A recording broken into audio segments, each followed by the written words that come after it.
Welcome to Rizvi's e-learning channel. Good morning students. आज हम लोग थ्योरी ऑफ मशीन लेक्चर के अंतर्गत चौथा लेक्चर देखेंगे।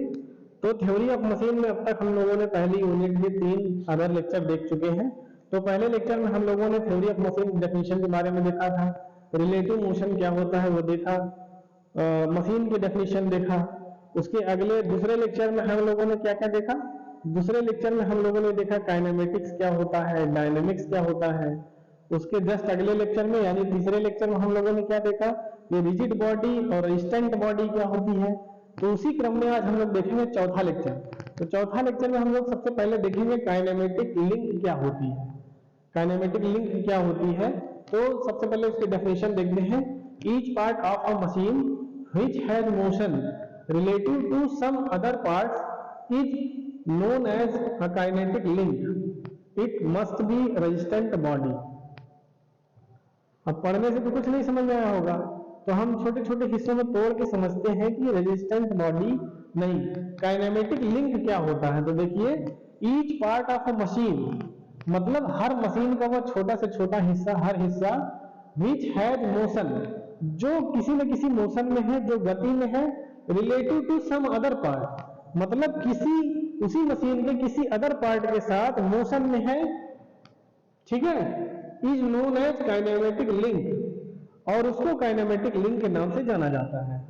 आसान भाषा में अगर हम समझें तो किसी भी मशीन का हर वह हिस्सा जो किसी अन्य हिस्से के साथ रिलेटिव मोशन करता है, किसी भी मशीन का वह छोटा से छोटा हिस्सा जो किसी अन्य हिस्से के साथ रिलेटिव मोशन करता है, काइनेमेटिक लिंक कहलाता है। काइनेमेटिक लिंक कहलाता है। आगे देखिए, it must be resistant body मतलब उसका एक रेजिस्टेंट बॉडी भी होना आवश्यक है। काइनेमेटिक लिंक का रेजिस्टेंट बॉडी भी होना आवश्यक है। अब आपके दिमाग में आ रहा होगा कि रेजिस्टेंट बॉडी क्या होती है। तो तीसरे लेक्चर में हमने बताया था रेजिस्टेंट बॉडी के बारे में कि रेजिस्टेंट बॉडी वह बॉडी होती है जो हमारी जरूरत के हिसाब से एक लिंक से किसी ऊर्जा को दूसरे लिंक को प्रदान करे या एक लिंक से अपनी एनर्जी को दूसरे लिंक तक ट्रांसमिट करे बिना अपने आप को डिफॉर्म किए, मतलब उसमें डिफॉर्मेशन एकदम ना के बराबर हो, उसको नजरअंदाज करने के बराबर हो। तो डिफॉर्मेशन को नजरअंदाज करके हम एक लिंक से दूसरे लिंक में एनर्जी को ट्रांसमिट कर देते हैं। तो ऐसी बॉडी को हम लोग रेजिस्टेंट बॉडी कहते हैं। और काइनेमेटिक लिंक में यह जरूरी होता है कि वो लिंक जो होनी चाहिए रेजिस्टेंट बॉडी होनी चाहिए। हमारा यह जरूरी भी होता है कि काइनेमेटिक लिंक को रेजिस्टेंट बॉडी भी होना आवश्यक है। तो समझ में आ गया।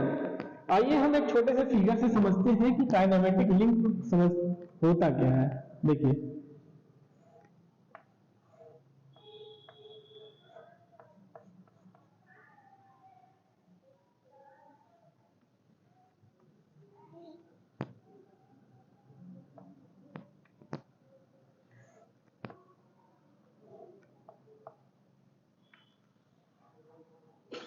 मान लीजिए छोटा सा पिस्टन सिलेंडर का अरेंजमेंट है। अगर ये आपकी क्रैंक शाफ्ट है, अगर ये क्रैंक शाफ्ट ऐसे घूम रही है, ठीक है, ऐसे घूम रही है, तो ये आपका पिस्टन इसी में अप डाउन मोशन करेगा। इस पिस्टन इसके अंदर अप डाउन मोशन करेगा। आपके साथ ये कनेक्टिंग रॉड लगा होगा, ये भी अप डाउन मोशन करेगा।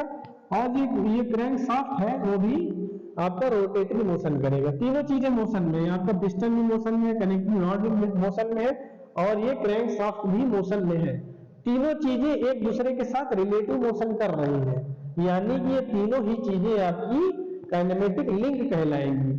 अब समझ में आया कि क्या होता है काइनेमेटिक लिंक। मान लीजिए ये एक मशीन है, ठीक है, हमने जैसा पहले बताया था, एक मशीन में सारे छोटे छोटे हिस्से हैं। उस पार्ट्स में, उस एलिमेंट में जो रिलेटिव मोशन होता है एक दूसरे के साथ, जो एक साथ जितने पार्ट्स मोशन में हैं वो सारी चीजें आपकी काइनेमेटिक लिंक कहलाएंगी। अब समझ में आ गया डायग्राम के माध्यम से। ठीक, अब उसके बाद हम लोग आगे देखते हैं टाइप्स ऑफ काइनेमेटिक लिंक, मतलब काइनेमेटिक लिंक होता कितने प्रकार का है। काइनेमेटिक लिंक आप समझ पा रहे हैं, लिंक होता क्या है। सबसे पहले लिंक जानने की कोशिश करते हैं। देखिए, आपकी जितने भी मशीन होती हैं उसमें कोई ना कोई छोटा छोटा मशीन पार्ट्स होता है और मशीन पार्ट्स अपने उसी बगल में होने वाले छोटे से पार्ट्स को एनर्जी ट्रांसमिट करता है। सारे पार्ट्स एक दूसरे से जुड़े होते हैं और एक दूसरे के साथ रिलेटिव मोशन होते हैं, और उसी रिलेटिव मोशन होने की वजह से वो अपनी ऊर्जा को अपने बगल वाले एलिमेंट को या बगल वाले पार्ट्स को ट्रांसमिट करते हैं।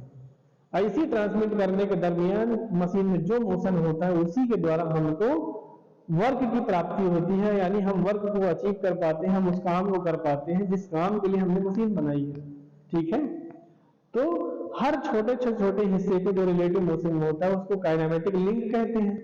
अब आप लोग के दिमाग में आ रहा होगा लिंक तो बहुत प्रकार का होता है, तो उसी क्रम में हम लोग आप लोग आगे देखते हैं कि काइनेमेटिक लिंक कितने टाइप्स का होता है। तो बेसिकली काइनेमेटिक लिंक हमारा 3 टाइप का होता है। पहला होता है रिजिड लिंक, दूसरा होता है फ्लेक्सिबल लिंक, तीसरा होता है फ्लूइड लिंक। रिजिड लिंक क्या होता है? देखिए रिजिड लिंक क्या होता है कि हमारा 2 लिंक होता है, जब एक लिंक दूसरे लिंक को एनर्जी ट्रांसमिट करे बिना डिफॉर्म किए, यानी बिना टूटे हुए, बिना पिचके हुए, बिना किसी फ्लेक्सिबिलिटी के, बिना लचके हुए, बिना टेढ़ा हुए, मतलब कि किसी प्रकार का कोई डिफॉर्मेशन नहीं होना चाहिए, पूरी की पूरी ऊर्जा ट्रांसमिट कर दे। ठीक है, तो मतलब रिजिड का मतलब होता है ठोस हो। एक लिंक हमारा ठोस रहेगा तो दूसरे लिंक को एनर्जी पूरी ट्रांसमिट कर देगा। अगर ठोस नहीं है, लचीला है, मान लीजिए हमें किसी लोहे के रॉड को हमें किसी दूसरे रॉड से धकेलना है, ठीक है, अब वो अगला रॉड हमारा रबर का हो, एक रॉड हमारा ठोस लोहे का है, दूसरा रॉड हमारा रबर का है।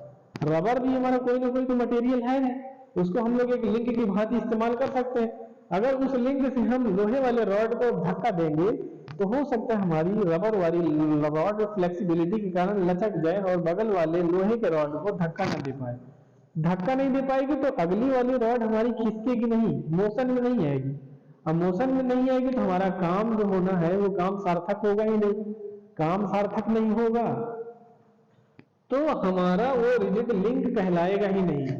इसलिए हमारा रिजिड लिंक होना जरूरी है, मतलब हमारे लिंक का कड़ा होना जरूरी है, ठोस होना जरूरी है, उसमें किसी प्रकार की फ्लेक्सिबिलिटी हमें मंजूर नहीं है। फ्लेक्सिबिलिटी हो तो दूसरे संदर्भ में हो सकती है, उसको हम लोग आगे देखेंगे। अब देखिए दूसरा क्या होता है, फ्लेक्सिबल लिंक।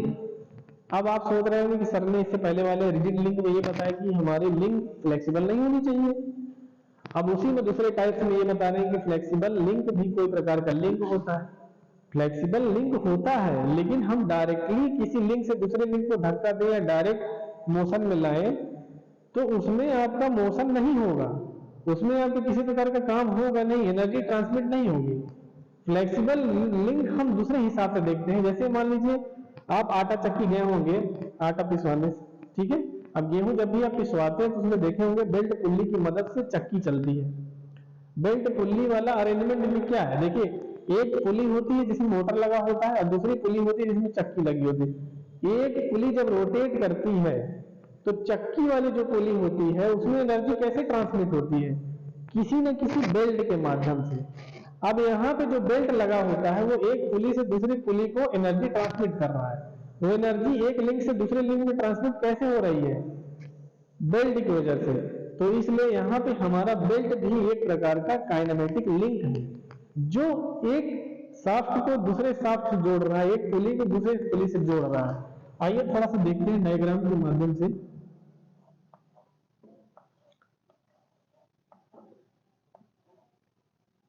ठीक, मान लीजिए ये आपका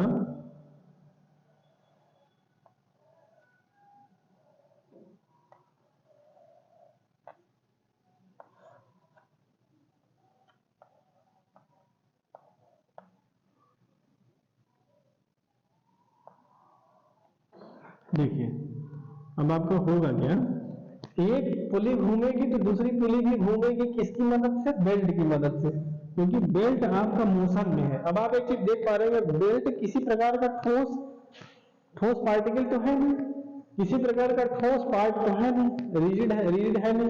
रिजिड का मतलब होता है हम उसको धक्का दे, फ्लेक्सिबिलिटी बिल्कुल एकदम कड़ा हो, टाइट हो। लेकिन यहाँ पे जो बेल्ट है वो रबर की बनी हुई है। अब रबर में फ्लेक्सिबिलिटी होती है तो उसी वजह से इस लिंक को हम लोग फ्लेक्सिबल लिंक बोलते हैं। इसमें देखिए अब आप लोग देख पा रहे होंगे फ्लेक्सिबल तो है, साथ में एनर्जी भी एक दूसरे बेल्ट में, एक दूसरे पुली में ट्रांसमिट भी कर रही है। अगर अपनी फ्लेक्सिबिलिटी की वजह से ये एक पुली से दूसरे पुली में एनर्जी ट्रांसफर कर दे रही है, तो इसलिए इसको एक हम लोग काइनेमेटिक लिंक मानेंगे इसको भी। और ये काइनेमेटिक लिंक फ्लेक्सिबल लिंक की कैटेगरी में रखा गया है। ठीक है, चलिए अब उसके आगे हम लोग देखते हैं फ्लूइड लिंक। अब आप लोग के दिमाग में फिर से आ गया होगा कि अब ये सर क्या बता रहे हैं, फ्लूइड लिंक क्या होता है। सर जो शुरू में बोल रहे थे कि लिंक हमेशा टाइट होना चाहिए, मतलब टाइट का मतलब रिजिड होना चाहिए, कड़ा होना चाहिए, किसी प्रकार का डिफॉर्मेशन नहीं होना चाहिए, फ्लेक्सिबिलिटी नहीं होनी चाहिए।